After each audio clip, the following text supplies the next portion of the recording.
وَقَضَىٰ رَبُّكَ أَلَّا تَعْبُدُوا إِلَّا إِيَّهُ، اور تمہارے رب نے یہ بات طے کر دی تھی کہ مت پوجنا کسی کو سوائے اس کے. پہلی کمانڈ تھی توحید. دوسری وَبِالْوَالِدَيْنِ إِحْسَانًا، اور ماں باپ کے ساتھ احسان کرنا. قرآن حکیم میں کم از کم 4 مقامات پہ توحید کے فوراً بعد اللہ تعالیٰ نے ماں باپ کا ذکر کیا، اور اس کا ذروہ سنام ایپیکس یہ ہے سورہ بنی اسرائیل. اس سے زیادہ کہیں نہیں ڈیٹیل آئی ہے، اور نہ سینسٹیویٹی کا لیول. اما یبلغن عندک الکبر، اگر وہ پہنچ جائیں تمہاری موجودگی میں بڑھاپے کی حالت کو، احدہما او کلاہما، چاہے دونوں میں سے ایک چاہے دونوں. وہ صحیح مسلم میں حدیث ہے، آپ صلی اللہ علیہ وآلہ وسلم نے فرمایا کہ برباد ہو جائے وہ شخص جس کو ماں باپ دونوں یا دونوں میں سے کوئی ایک بڑھاپے کی حالت میں ملے اور ان کی خدمت کر کے جنت نہ کما سکے. یہ صحیح مسلم میں ہے. مسلم میں تو اتنی ہی ہے، لیکن ترمذی کے اندر اور مستدرک للحاکم میں وہ بڑی ڈیٹیل حدیث ہے کہ آپ صلی اللہ علیہ وآلہ وسلم 3 سیڑھیاں چڑھے. پہلی سیڑھی پہ فرمایا آمین، پھر دوسری پہ آمین، پھر تیسری پہ آمین. پوچھا گیا تو آپ فرمایا کہ جبرائیل علیہ السلام آئے تھے، انہوں نے کہا کہ آپ اللہ کے رسول صلی اللہ علیہ وآلہ وسلم میری دعا پہ آمین کہیں کہ برباد ہو جائے وہ شخص جس کے سامنے آپ کا ذکر ہو اور وہ آپ پر درود شریف نہ پڑھے، اللہم صلی علی محمد وعلی آل محمد. تو میں نے کہا آمین. پھر انہوں نے کہا کہ برباد ہو جائے وہ شخص کہ جس کو ماں باپ یا دونوں یا دونوں میں سے ایک کو بڑھاپے کی حالت ملے، ان کی خدمت کر کے وہ جنت نہ کما سکے. میں نے کہا آمین. اور تیسرا، برباد ہو جائے وہ شخص جس کو رمضان کا مہینہ ملے اور وہ اپنی مغفرت نہ کروا سکے. آپ نے فرمایا آمین. مختلف طریق میں یہ ترتیب ڈیفرنٹ ہے. بہرحال یہ تینوں باتیں. اور مسلم شریف میں اتنے الفاظ ہیں، وہ صحیح مسلم میں کہ برباد ہو جائے وہ شخص جس کو ماں باپ دونوں یا دونوں میں سے ایک بڑھاپے میں ملے اور وہ ان کی خدمت کر کے بخشش نہ کر سکے. یہ تو ایک ہے، یہ سائملٹینیس کنٹراسٹ. دوسری طرف یہ ہے کہ اگر وہ پہنچ ہی جائیں تمہارے سامنے دونوں یا دونوں میں سے ایک بڑھاپے کی حالت میں، فلا تقل لہما اف، ان کو اف تک بھی مت کہنا. اف کی ٹرانسلیشن پنجابی میں ہو سکتی ہے آپ کہہ رہے ہیں کہ جی تسی یہ کہو جو چپ کر کے بیٹھے رہو، تانوں نہیں پتا. یہ تے اللہ دے بندے ہو، یہ تے گال ہے. اللہ دے نزدیک تو اتنی بڑی یہ چیز ہے. اللہ تو کہہ رہے ہیں کجربی سے یہ بھی نہیں کہنا ہوں، یعنی وہ بات کر رہے ہو اور آپ ان کو صرف اتنا رسپانس کرتے ہیں، یار بس ایویں لگا میں نے، یہ بھی نہیں، جملہ بھی نہیں بولتے. آپ کہتے ہیں ہاں تاک لے، یہ اس کو منع کیا گیا ہے. وہ تو بہت بڑی بات ہے. ان کو اف تک بھی مت کہنا. ولا تنہرہما، اور ان کو مت جھڑکنا. وقل لہما قولا کریما، اور بات بڑی نرمی سے ان کے ساتھ کرنا. واخفض لہما جناح الذل من الرحمہ، اور اپنے عاجزی کے ساتھ کندھے جھکا کے رکھنا ان کے سامنے. یعنی آپ غیر اللہ کے سامنے جھک نہیں سکتے اتنا کہ آپ کے ہاتھ گھٹنوں تک لگ جائیں. ماں باپ کے سامنے بھی آپ اتنا جھکیں کہ ہاتھ گھٹنوں تک نہ لگیں، یعنی حالت رکوع نہ بنے. اس سے پہلے یعنی آپ نے ایسے ان کے سامنے رہنا، جی ابا جی، جی امی جی، اس طرح اپنے عاجزی کے ساتھ کندھے جھکا کے رکھنا. وقل رب ارحمہما کما ربیانی صغیرا، اور ان کے لیے دعا کرنا ہے رب ان دونوں پر رحم فرما جس طرح بچپن میں انہوں نے مجھے رحم کر کے پالا تھا. اور یہ وجہ بھی بتا دی کہ بچپن میں چونکہ انہوں نے پالا ہوا ہے، سب سے لاچار انسان کا بچہ ہے.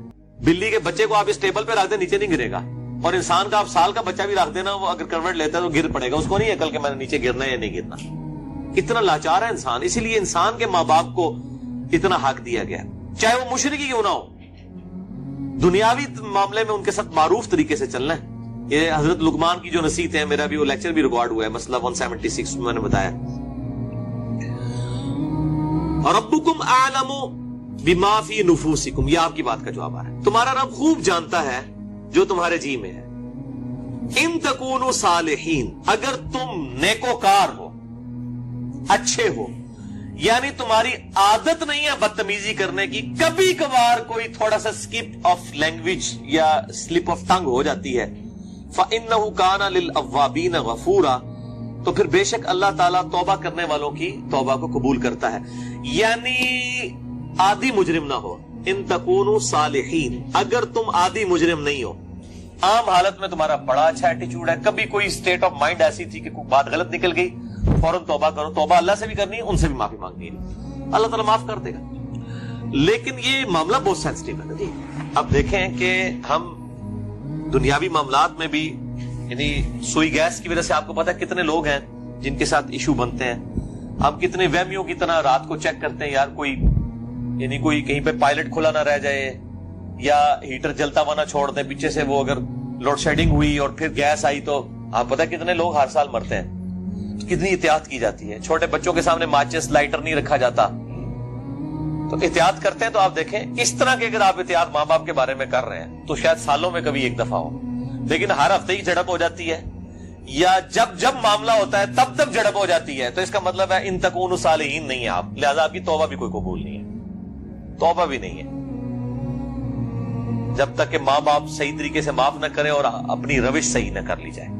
تو اس میں یہ بہتر، یہ میں نے بھی دیکھا ہے، مطلب میری بھی ایک بڑی ایکسٹروورٹ نیچر ہے، تو مطلب بعض اوقات ماں باپ کو یعنی ایک بچپنے کی طرف سورہ حج میں آتا ہے کہ اللہ تعالیٰ رذیل عمر تک لٹا دیتا ہے کہ کئی چیزیں جاننے کے بعد کچھ نہ جانے. بوڑھے اور بچے برابر ہوتے ہیں.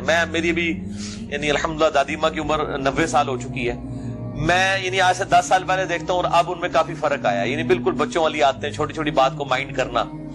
تو میں اپنے ماں باپ کو بھی سمجھاتا رہتا ہوں، وہ ابھی بھی ان کے ساتھ اسی طرح مقابلہ کر رہے ہوتے ہیں ادب کے دائرے کے اندر. تو میں ان کہتا ہوں ان کے ساتھ مقابلہ بنتا ہی نہیں ہے. جیسے چھوٹا بچہ تو آپ کو 5 دفعہ پوچھے گا کہ بابا یہ کیا ہے، تو آپ بتائیں گے پیار سے، پھر اس کی بھی آگے سے وہ کیڑے نکالے گا. تو اب وہ کئی بار بھول جاتی ہیں، مجھ سے بار بار پوچھ رہی ہوتی ہیں، تو میرے سامنے یہ آیات ہوتی ہے نا، تو میں وہ 10 دفعہ ایک بات اگر مجھ سے پوچھتی ہیں نا تو میں 10 بار جواب دیتا ہوں. میں یہ نہیں کہتا میں تو نکال بھی دسیا سی، کیونکہ ظاہر ہے کہ اس عمر میں پہنچ کے رذیل عمر میں یہی کچھ ہو جاتا ہے. تو انسان کو یعنی بالکل پازیٹیو رہنا چاہیے، ڈرتے رہنا چاہیے، کیونکہ توحید کے بعد قرآن حکیم میں کم از کم 4 جگہ اللہ تعالیٰ نے ماں باپ کے حق کا ذکر کیا ہے، اور جنت اور دوزخ ڈیپینڈنٹ ہو گئی ہے.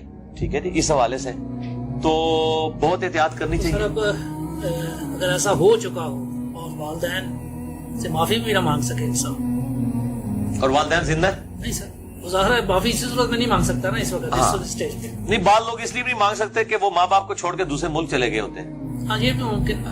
تو وہ کلیریفیکیشن ضروری ہے. دیکھیں ماں باپ سے اگر ایسا ہو گیا تو فوراً سے پہلے ماں باپ کے لیے دعائیں مغفرت کرے اور ان کی طرف سے صدقہ اور خیرات کرے. جیسا کہ سنن ابن ماجہ میں حدیث ہے کہ یہ صحیح سند کے ساتھ ہے کہ ایک شخص کے مرنے کے بعد جنت میں کچھ درجے بلند کیے جاتے ہیں.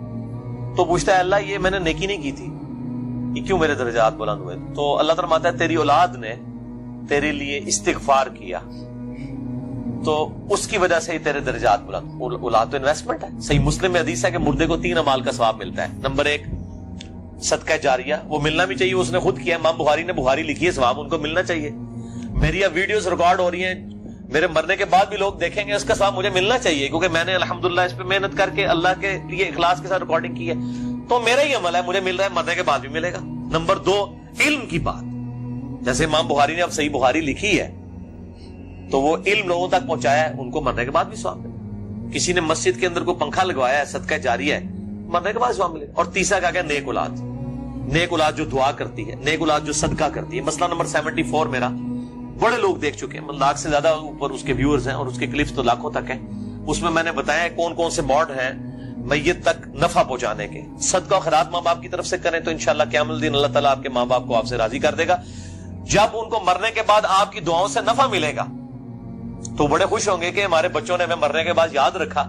اور آپ کی دعاؤں کی برکت سے اگر وہ مشکل میں ہے مرنے کے بعد خدا نہ خواستہ اور وہ آسانی میں آ جاتے ہیں، اور اگر وہ آسانی میں ہے تو اس سے زیادہ آسانی میں چلے جاتے ہیں، تو وہ خود بخود آٹومیٹکلی خوش ہوں گے کہ میرے پتر نے میرے واسطے کیتا ہے، تو اللہ تعالیٰ ان کو راضی کر دے گا. اور ایک دوسری حدیث جو ابو داؤد میں ہے کہ ماں باپ اگر مر جائیں تو ماں باپ کے قریبی رشتہ داروں کے ساتھ اس نے سلوک کرو. ماں مر گئی ہے، خالہ کے ساتھ اس نے سلوک کرو. باپ مر گیا تو چچا اور تایا کے ساتھ اس نے سلوک کرو. ایکویلنٹ وہ بھی چیز ان کے لیے آرام کا باعث ہے. اور دعا کریں، یہ جو دعا میں نے پڑھی ہے رب ارحمہما، اے رب ان دونوں پر رحم فرما، کما ربیانی صغیرا، اے اللہ جب میں بچپن میں چھوٹا بچہ تھا جس طرح انہوں نے مجھ پر رحم کیا تو بھی ان پر رحم فرما. یہ آپ تشہد میں دعا لازم کریں، ہم تو مانگتے ہیں چاہے ماں باپ زندہ ہیں یا مر چکے ہیں، دونوں صورتوں میں ماں باپ کے لیے دعا کرنی ہے. ہم لوگ سمجھتے ہیں بندہ مر جائے ادھر سے دعا کرنی ہے، اور بھائی زندہ ہے جڑا یہ مر گیا ہے، دونوں صورتوں میں دعا تو کرنی ہے. دعا کی ضرورت تو زندوں کو زیادہ ہے، اس لیے کہ مرنے والے تو چلے مر گیا، زندے بندے جو ہے وہ اس کے پاس تو چانس ہے کہ وہ اللہ کی طرف لوٹ آئے اور وہ گمراہی کا راستہ چھوڑ کے اچھائی کا راستہ، اور اگر اچھائی کے راستے پہ تو